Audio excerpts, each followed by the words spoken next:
Reporting live from Redline News Network World Headquarters, this is RNN.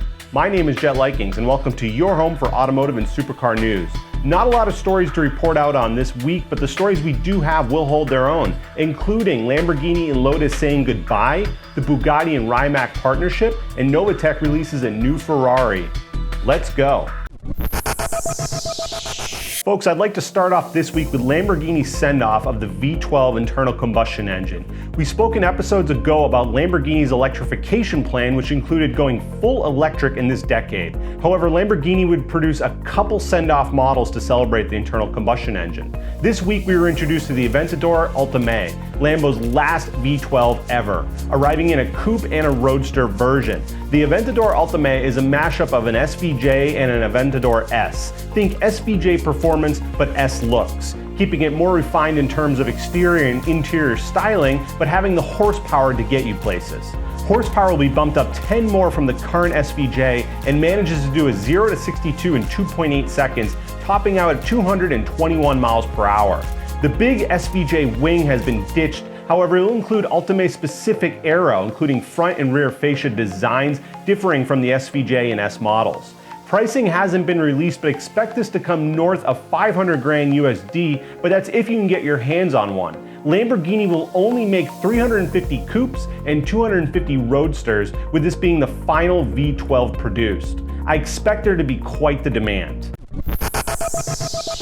We have more news related to the final internal combustion engine. This time it's with Lotus. Lotus has released their final car to arrive with an internal combustion engine before going full EV, announcing the Lotus Emira. The Emira will replace all the previous models and will be the sole sports car available by the company.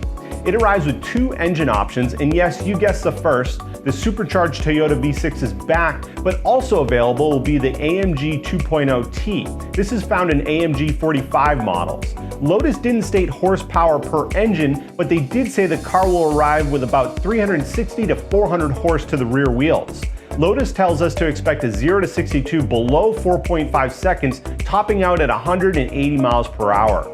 The Emira looks to compete with cars like the Porsche Cayman and maybe even the C8 Vet. It's longer than previous models, but will only come in at 3,097 pounds. The Emira is loaded with tech, including the digital dash that we showed you in a previous RNN episode, and also a touchscreen infotainment center and more. Do you frequent your local track? Well, opt in for the Lotus Driver's Pack and receive stiffer suspension, launch control, and better tires.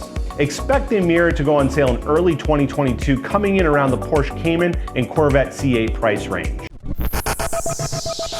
Like we advised in last week's episode, Bugatti, Porsche, and Rimac were going to make an announcement early this week, and it happened. It's official that Rimac has become the majority shareholder of Bugatti, sealing the formal partnership. Rimac will actually hold 55% ownership in Bugatti, while Porsche will hold 45%. This will go into effect in late 2021.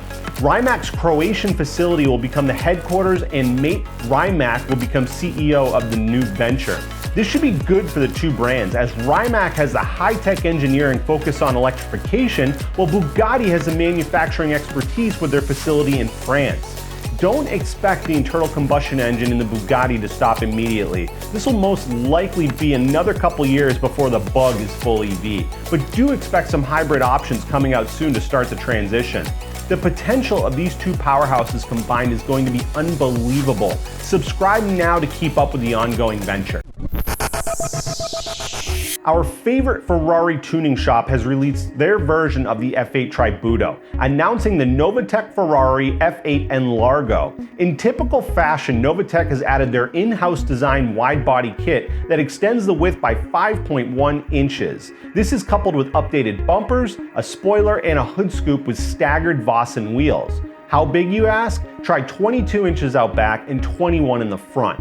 Novitec has also increased power by 108 horsepower for a total of 818 horsepower and 686 pound-feet of torque, driving it to 60 miles per hour in 2.6 seconds, topping out at 211 miles per hour.